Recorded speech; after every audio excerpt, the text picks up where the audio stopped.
What's going on, everybody, and welcome back to the greatest gaming podcast on the internet, the One Up Gamescast. I'm one of your hosts, Carl Sinclair, joined as always by my brother from another mother, the man with the plan, Master Chief in the streets, Master Cheeks in the sheets, Jack Gibb. How you doing, buddy?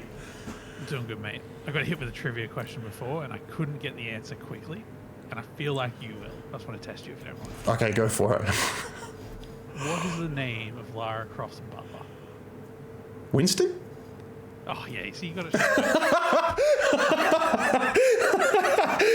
what? I'm going to come back next week with a tougher question. Okay, all right, I'm keen. I had to think for a second. I'm like, because Winston came to my head and I'm like, this is a trick question. Like, this has got to be a trick question. For a second, I'm like, the freezer guy. You know, the guy in the freezer. Well, that's all I've ever known him as. Like, the guy in the freezer. Yeah, apparently he gets the last name Smith in the later games.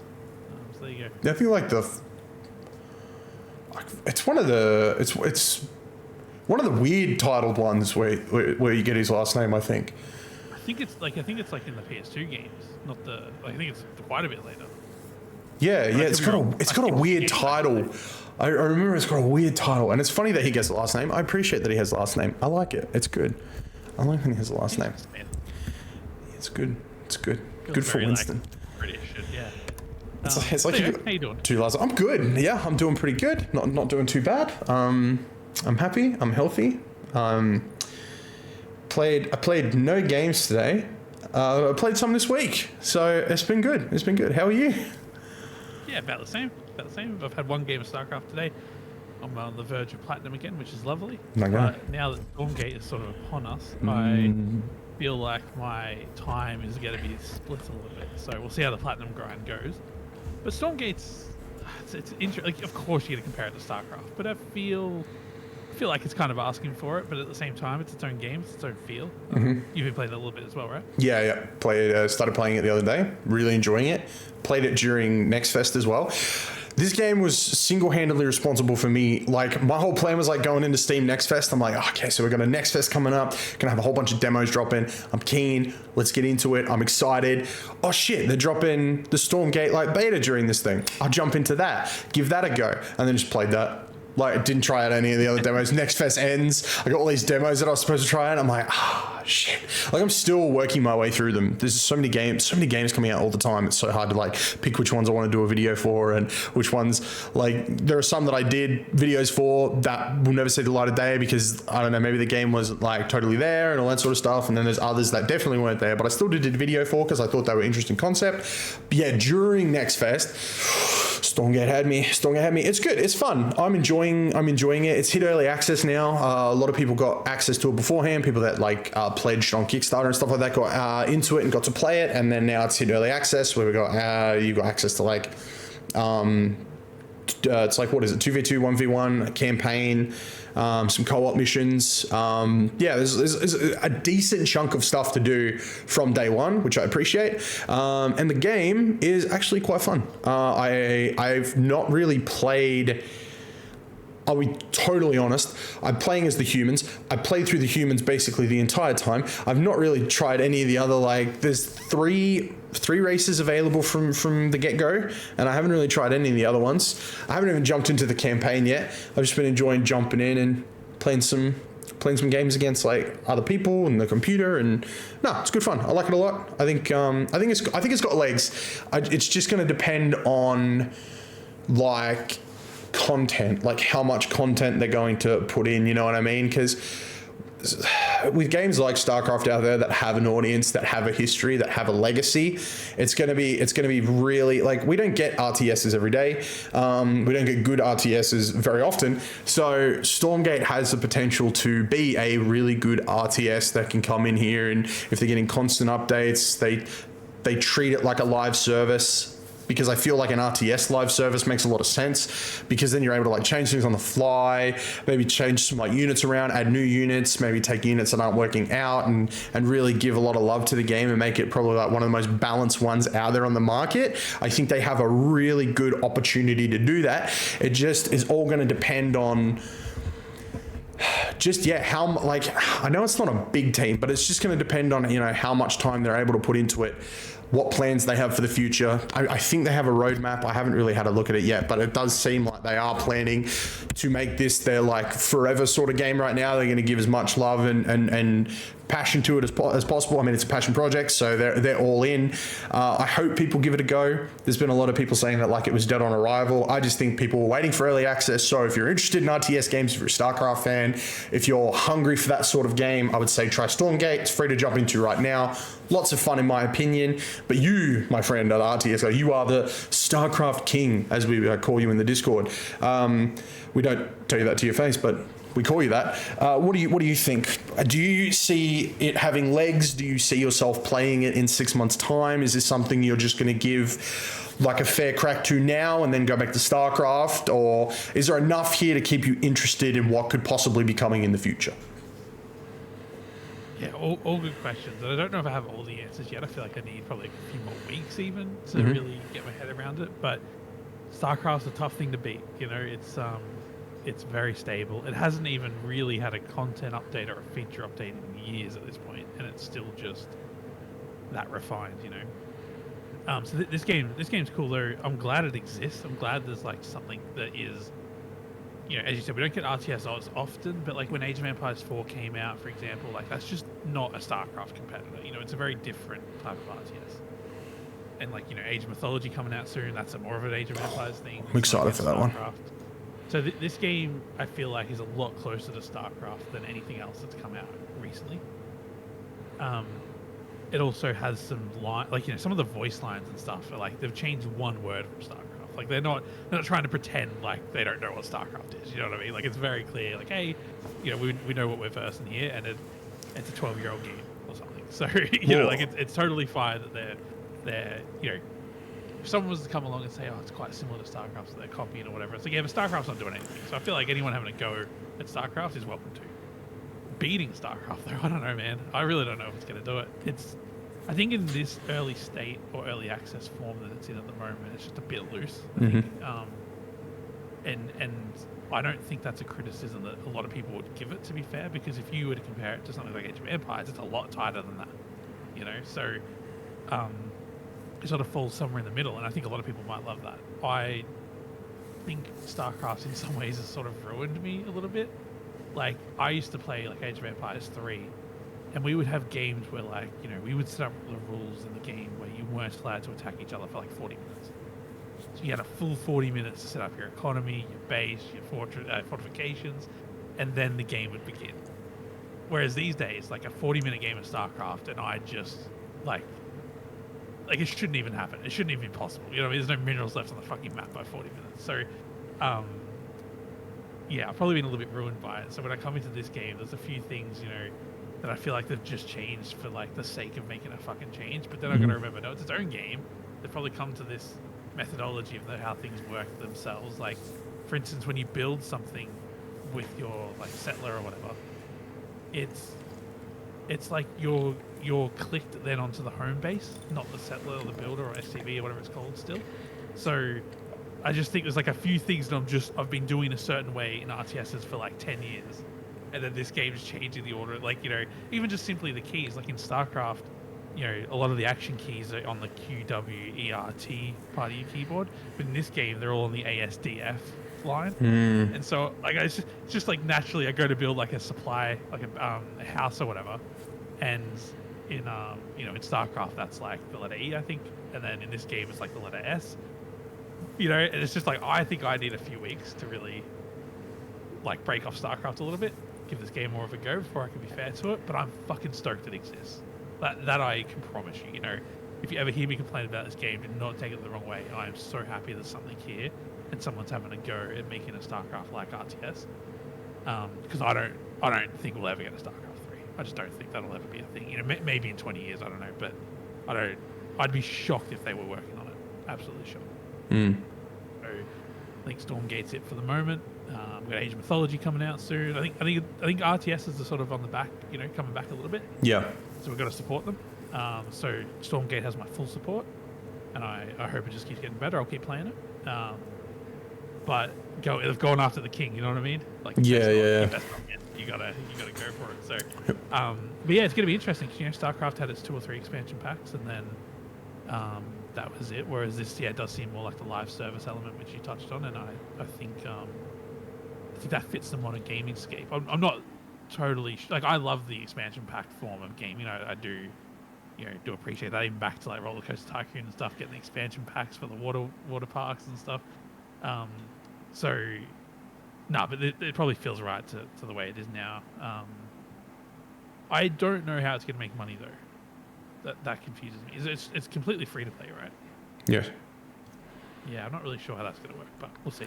I assume I can see some sort of like, maybe they do like a seasonal thing or something like that. Not 100% sure. Maybe down the road when they add more campaign stuff, that'll be stuff that we might have to pay for. But honestly, I can't see a real issue with that. Like, I think if the game's good enough and people really do enjoy that campaign, haven't jumped into it yet personally, very much looking forward to. I feel like people probably wouldn't be mad at like forking out $20 for some more campaign levels if it adds to the game. Maybe even add some additional units, like, hey, try them out in the story, and then we're going to add them for nothing later on to the actual game, and you can, mess around with your armies or your builds and all that sort of stuff. I can see that being a thing. Hopefully we'll see. But yeah, very interesting future lies ahead for this game. I think it'll be interesting to see where Stormgate is in a year. I think after a year we'll have a better understanding of whether or not this is going to be a game that we're still talking about going forward, or if it's going to be a thing of like, Stormgate was great. Hopefully we get another good RTS soon, because StarCraft's still going strong. I can see it in a couple of years, to be honest. But I think if they keep at it, they can get there. I think they just really need to listen to the people that are talking about it. Not necessarily me, but just, I think with these sorts of games, it'd be too easy to go off into the corner and work on it and make changes and all that. But I think this has to be one of the most community-led games ever. If they succeed. I'm sure they'll get there. I have faith. Yep. Yeah. It works out. Well, who knows? Maybe we'll come back and talk about it again in a couple of weeks' time once we've had a little bit more time with it and a bit more of an understanding of it, and maybe we'll be able to give more concrete. Start, though, and like I said, we're happy it exists. So if you haven't checked it out and you have any level of interest in RTSs, I would severely suggest you do.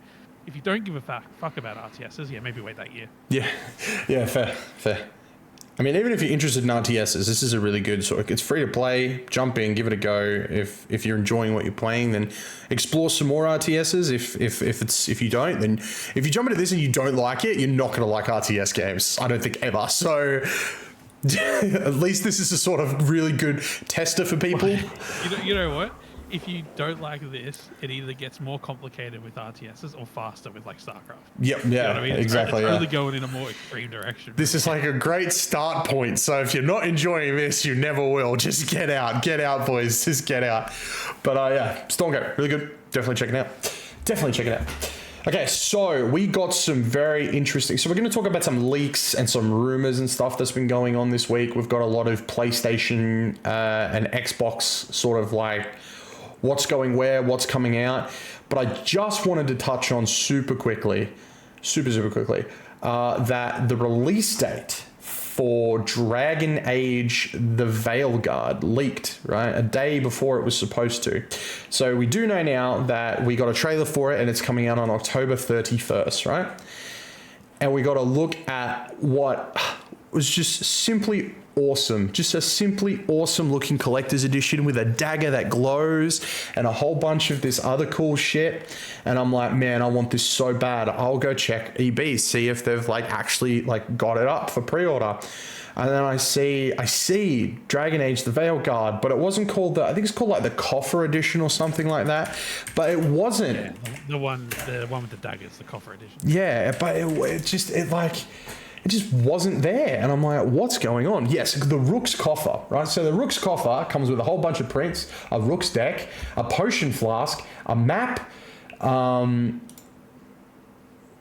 dagger, and what looks like a little quiver by the looks of it. Let me just double check. Rook's deck, enchanted die, potion, cloth map, and quiver. So I guess the cloth map goes in the quiver. That's so fucking cool. A lithograph, a thank you letter, and a light up lyrium dagger, and it's so cool. It's such a cool dagger, Jack. The second I seen it, I'm like, the boys have got to see this. So I sent it to the boys, and it looks so sick. and it's just not available in Australia. The collector's edition we got here in Australia is the deluxe edition of the game, an exclusive steelbook, a metal print and magnet wall mount, which might actually go on my wall because it looks pretty dope.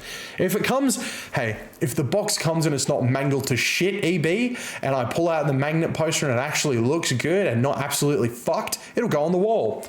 And you get because here's another thing about collector's editions. One day we'll do an episode where I can just vent about collector's editions, but putting collector's box in front of the packaging doesn't make it it's a hard box. Shit should be coming in a hard box, guys. Just because you put like a little bit of a print on the front of the box doesn't make it part of the collector's edition. I'm getting sick of that shit.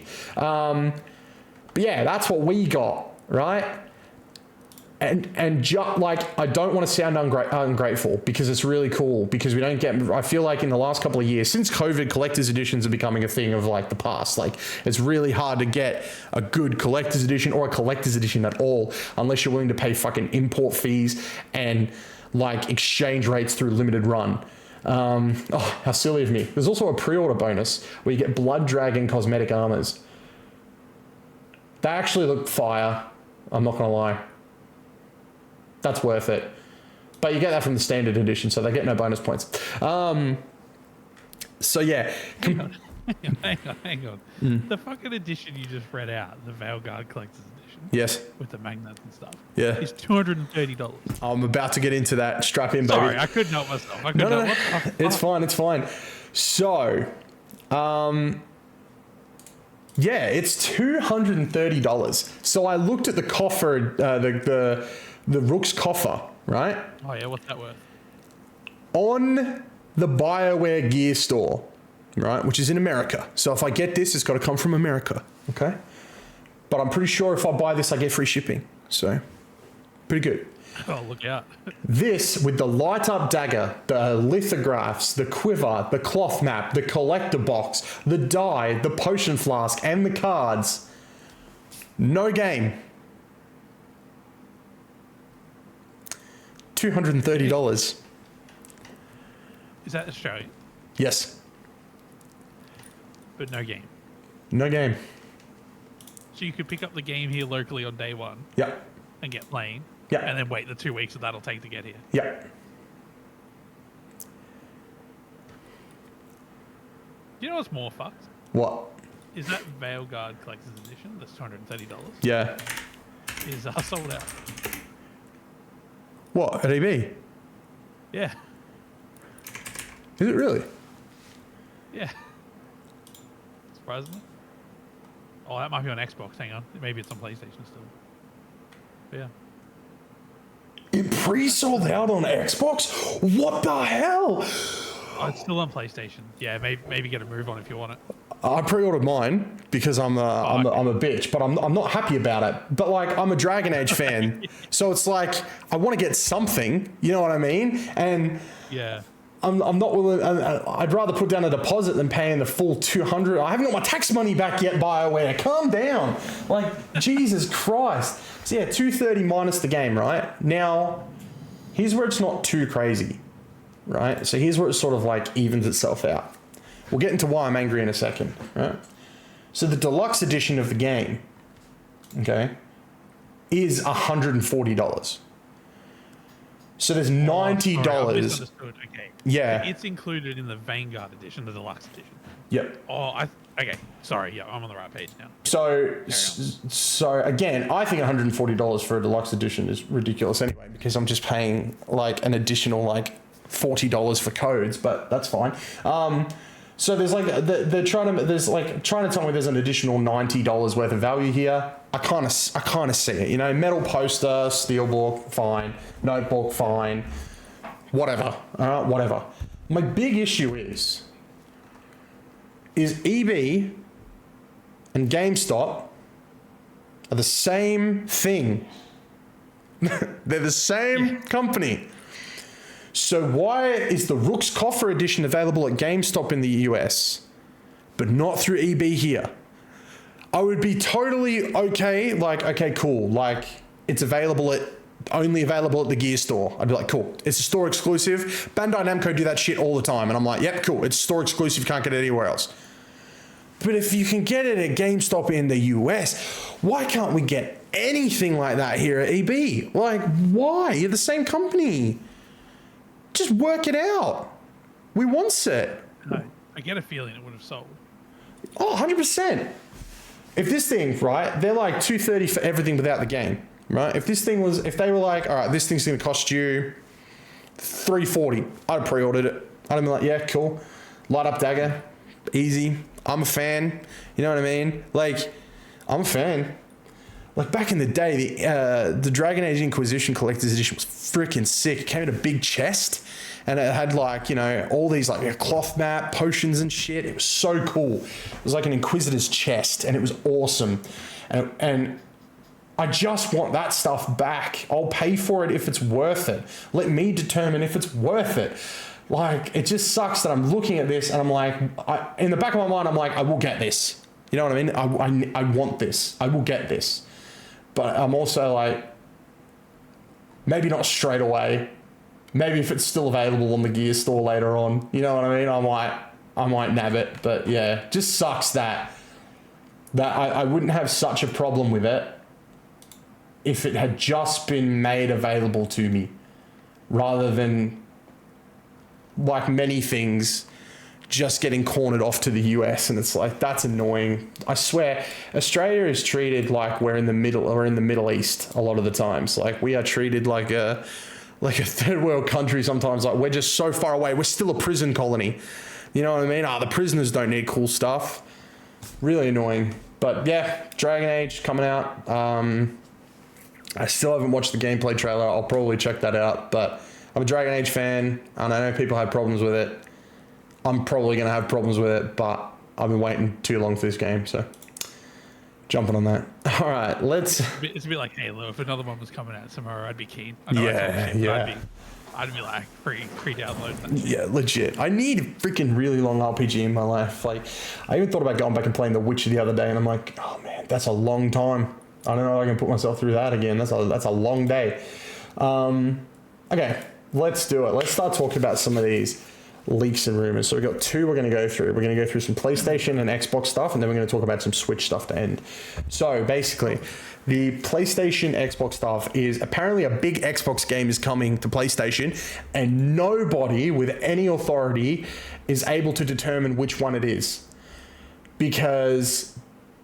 Have they narrowed it down, or just no idea? I feel like they've narrowed it down to 3. So they've kind of narrowed it down to, it's either going to be Final Fantasy 16. There was some sort of... some people tweeting literally like, hey, Final Fantasy 16 on Xbox is going to happen, just waiting for Square to announce it. Hey, Square's going to announce something this week. Yo, Final Fantasy 16 is coming. There's all these people saying that. But then there's all these other people that are banging the drum. Like, Insider Gaming corroborates that Forza Horizon 5 is coming to PS5. But then we've got other people that are saying that those people are smoking the good stuff. Because like, it was like Jez Corden that's like, Forza isn't what's coming to PS5 next week. Now, he's not saying it's not coming to PS5, but he's well into the next week, it's not Forza. And then there was a new one that dropped today that basically Final Fantasy 16 is probably going to come. Right? Maybe not next week. Yeah, sounds like Forza's probably going to come. Not next week. Now people are saying that the game coming next week is a port of Flight Simulator because of a leak from a Discord that happened at the start of the year. And the crazy thing is this leak is like accurate as shit to what's going on. So I'm going to read through the leak stuff. And then yeah, we'll gauge what we think it is. Also, there's stuff talking about Starfield. There's nothing planned for Starfield apparently at the moment, but it's not off the table. Yeah. Keep polishing that game as much as they can before doing that. Yeah, legit. They need to drop a Game of the Year edition, not, hey, we're still trying to make it Game Edition. Can they though? Like, it was a Game of the Year anyway? I mean, back in the day, you just put that on the box and people believed it. Right, okay. So yeah, this comes from a Discord, and basically it's pretty freaking accurate. So, Lord Cloudstrife posted a whole bunch of stuff from someone called Gastridens, And this is what they had to say. So, Xbox. So this is from the start of the year, like just before Summer Games, and it's pretty accurate as shit. Xbox will probably announce their multi-platform plans later next month or right before the fiscal year ends. I guess Xbox is going full multi-platform now. The more third-party-ish and a few of the latest stuff they originally planned as exclusives have been completely swapped for multi-platform releases, which was a big thing for Doom. Apparently that was planned all the way along, and then in the last few months leading into Summer Games, that's when it changed to multi-platform. So apparently that thing, like up until Christmas last year, was an exclusive, and they just changed their mind. Interesting. Yeah. I feel like the way they're sort of dripping this new strategy, and I feel like that's a safe one to sort of go multi-platform. Yeah, honestly, yeah, it was probably the best of all of it. I'm going to pull my platform. Latest stuff planned as exclusive, being completely soft multi-platform releases, and also in talks with some manufacturers to make their version of Xbox consoles. They put quotation marks around Xbox consoles. We talked about like in January or whatever. Only their consoles, like how there's third-party controllers, they're pretty much going to be an official third-party consoles that can run Xbox games. id Software's next game is no longer an Xbox exclusive and will be multi-platform. Bethesda's next few games that were exclusive have been pushed to multi-platform instead. Flight Sim will become multi-platform, and a few other first-party IPs are going to become multi-platform. Indiana Jones has a weird little cause. He's modeled. Yeah, they got this. Indiana Jones has this weird little cause. He's modeled after Harrison Ford to the full extent, but being voiced by Troy Baker. So they got that right in like January, February. Most of the game is also first person, including whip combat. And they also said Hideo Kojima is finally making a movie, which was announced during that early state of play at the start of the year. So they're pretty fucking on the ball, this person. So I would say a lot of what they're saying here is probably pretty factual, because a lot of it has been. Hideo's movie's real, the Indiana Jones stuff's real, the Bethesda stuff's real, the Doom stuff kind of confirms that. id Software's next game no longer being exclusive will probably end up being real. These third-party console things is very interesting, but this person's talking with a lot of chest right now. Like, they're pretty onto it. So the third-party console thing, I hope, is real, but I hope it's very constraining. Like, as in, if you had the choice between a Lenovo Xbox on your TV or a Microsoft Xbox on your TV, everyone's getting a Microsoft Xbox, you know what I mean? Mm-hmm. But if your choice is a Microsoft Xbox or Lenovo's made a laptop Xbox, then things get interesting. Yeah. You know, that's when things start to get, like, bit more go in it. So, the only downside is when you tell grandma you want an Xbox and she rocks up with a Lenovo, you're like, I think you've been taken for a ride here, Gran.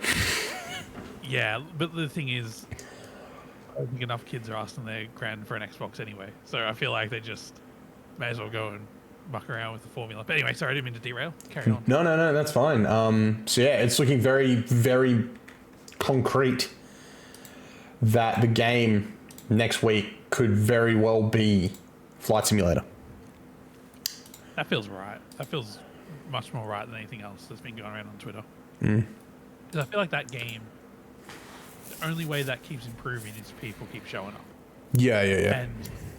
And that doesn't seem like the sort of game that would grow. Like, as in the people that are actually using it to simulate shit, like, that community wouldn't really go up or down, I imagine. But the community of people that just want to go and check out their house or their town, that sort of side of the community, that you could grow. 100%. Yeah. Like if you're a hardcore Flight Sim person, you are not waiting for the PS5 release of this game. No. But if you're Jack and Kyle who just want to fly around Melbourne and see the MCG or whatever, then, or maybe go, look at the pyramids in Egypt or whatever it is you want to do, that community would grow on the PS5. So that feels right. Actually, that feels good. I like that a lot. I don't think Forza Horizon... My thing is with Forza Horizon is, like, if Microsoft's exporting their games to PlayStation, right, Forza Horizon would have a lack of competitors on the PS5 and is one of the highest quality games on the Xbox. Prime to let PlayStation users know what's over on the Xbox. The problem is it's all downhill from there. You know what I mean? Yeah. I feel like you kind of don't want to send your best player out to the PlayStation because you got no one else to follow. Well, it's not that there's no one else to follow him up, but we just need another year or two before we'll start seeing that, I think. So that's interesting. Plus yeah, I don't know. Flight Sim sounds like a good start anyway. Yeah, I agree. The Xbox is just in such a weird position at the moment, honestly. I'm not excited by it that much. The handheld is the only thing left that's sort of like, that might be exciting, you know? Like, I still love the console, you know what I mean? I still love the features, the controller, Xbox Live. Like, I'm not saying like it's all bad. Yeah. But it's just in terms of excitement, it's like, you know, it sort of just is what it is. Maybe that's just gaming in general as well, a little bit, don't get me wrong. But yeah, you know, there's games that have been out for a year, I guess spread the love. Microsoft Flight Simulator has been out for a couple of years, so that sounds pretty reasonable. Just a new source of revenue. New source of revenue, baby.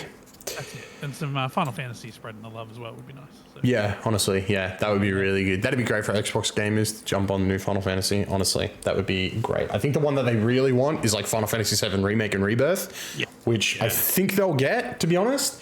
Because I could totally see it being like when the third one, like it probably won't be for a while, but I can see when the third one gets announced, like literally like, hey, we're bringing them all to Xbox Game Pass, like get on it.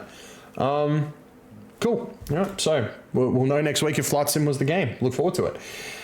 Okay, so we got some rumor-y stuff for Nintendo. So an analyst called Hideki Etsuda says that the Nintendo Switch 2 will said it would come in the first half of next year for under $499. Right? Is that USD? Yes. Oh, yeah. Okay. Yep. So, but now someone else from Bloomberg is saying that his statement has changed. Now that they've basically confirmed it's not coming until after April, he is predicting June 2025 is what he is predicting, and that it'll be $499. June would be good. It would. Right in the middle of the big gaming season. So, like right in the middle of like summer games and stuff, which is an interesting choice. I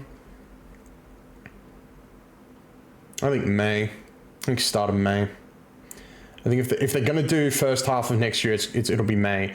I think May, and then you drop a banging Nintendo Direct in June, and then you go into Christmas being the most dominant force on the planet. If not, a November release, November 16th would be when it comes out, and they're going to have a banger end of the year. You have a banger Nintendo Direct at the start announcing it, a banger Nintendo Direct at mid-year at Summer Games to show everything off. Great Christmas time, and then December you drop another Nintendo Direct, getting people hyped for what's coming the next year. But that's just my opinion. The $499 thing is very interesting because it being $499 conversion in $499 US converting into Australia is about $760. And that's exactly how the Xbox Series X converts. Yeah. Nintendo would never. I can't see Nintendo doing that. I think if it's going to be on the pricier side here in Australia, Nintendo don't go past like $550. I just don't think, because they don't show that when they do this stuff, they never go, hey, most powerful console on the market. You know what I mean? Their angle is always family, friends, really long freaking car rides. Are you on a plane? We are too. Like, that's their angle. So to be like, hey, your kids are going to love this. You and all your friends can play together. It's only going to cost you a small bank loan and a vial of blood, $750. Like, you know what I mean? I just don't see it doing that. I feel like Nintendo would take a loss on this thing before they charge like $700 for a console. Yeah, I think. Yeah. Yeah, I agree with a lot of what you're saying. Definitely going to cost more on the Switch. You know what I mean? Like, Oh yeah, 100%. What was the cost of the Switch when it launched here in Australia? It was like $450, right? I think it was something like 80. Yeah. It was $470 when it launched in Australia. Oh, 470. There you go. Yep. So I can see them hitting $550. Hell, even if they wanted to push it to $570, I could see that doing $100 more. I can see them doing that. Like, times have changed since 2017. Like, people should expect a little bit more of a price up. Rumors has it's got a lot more cooling and things like that. So it's just a lot more parts as well. Not just extra performance, but literally new parts. Because it was $299 when it launched in the US, and analysts are predicting $499. Like, Nintendo fans will burn America down. Yeah, but the problem is if they announce, like, yeah, and it launches day one with, like, the fucking new Metroid and the new Zelda and new Mario and whatever, like, what are you going to do? Not buy it? Yeah. But, times are tough economically, though, as well. So yeah, it's difficult, yeah. But no one can launch it, yeah. Yeah, you're right, yeah, like, wanting the games is different to being able to afford them, isn't it? Yeah. Because then the thing with Nintendo is then you've got to go and buy multiple $100 games. Like, they're not cheap games. Because I think they've got to make it affordable, because Nintendo markets to kids more than anybody. Although I will say with the Switch, they did a pretty good job of marketing to, like... everyone. This is going to sound stupid. Former children who may not have grown up yet. You know what I mean? Like, they did a real good job marketing to me, someone who finally had a disposable income. But their biggest... They might get away with it, though, because, like, things like the ROG, and if the Xbox handheld's $1,000, they might get away with anything. I mean, they need to be pushing a lot of power, and it needs to be more than a gimmick if they're going to start putting the price up that fucking high. You know what I mean? Like, this thing better shit rainbows. You know what I mean? What if it does? What if it shits rainbows? I mean, I'll pay $800 to look at a shit Nintendo Switch. I'll do it. And another thing with, like, the ROG and stuff like that, like, another thing that needs to be remembered with, like, even an Xbox handheld that comes out, right, is you've got stuff like, you got a Steam... You know what I mean? You got a Steam sale falling at your arsehole, but you also have the opportunity to play a whole bunch of free-to-play games. You've also got, like, if the Xbox handheld came out, you've got Game Pass. That's just a monthly purchase of $15. Nintendo games aren't cheap. They will never be cheap. Their resale price sometimes is more than what they were when they launched. Like, Nintendo has a really good history of making you not pay for the console, you fucking pay for the games. You pay for those games, the rest of your fucking life. Like, You're suggesting they could sell the console at a loss then? 100%. Like, yeah. I think Nintendo could sell it at a loss and make money on the games. Yeah, whereas like the ROG Ally, like I know you can buy your games through Asus, but like I can't imagine many people do it. No, fuck no. No, I'd want to know though. I'd love to see a statistic on that.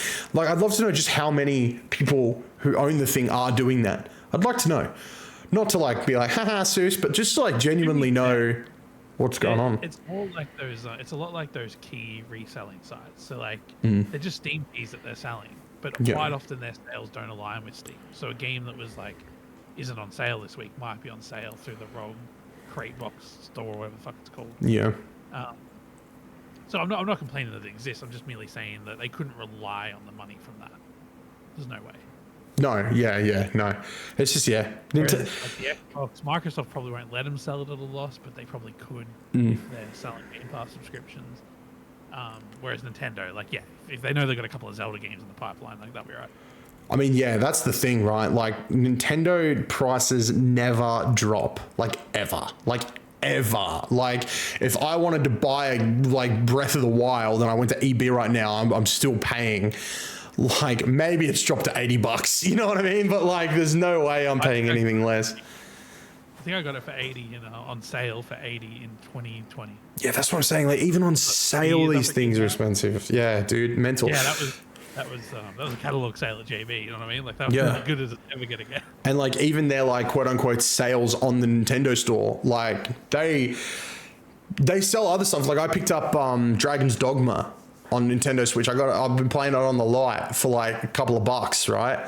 But if I want Mario, their sale is like, was 80, now $79.95. You know what I mean? Like, all right, cool, thanks. Appreciate that big discount, Nintendo. Appreciate you, dog.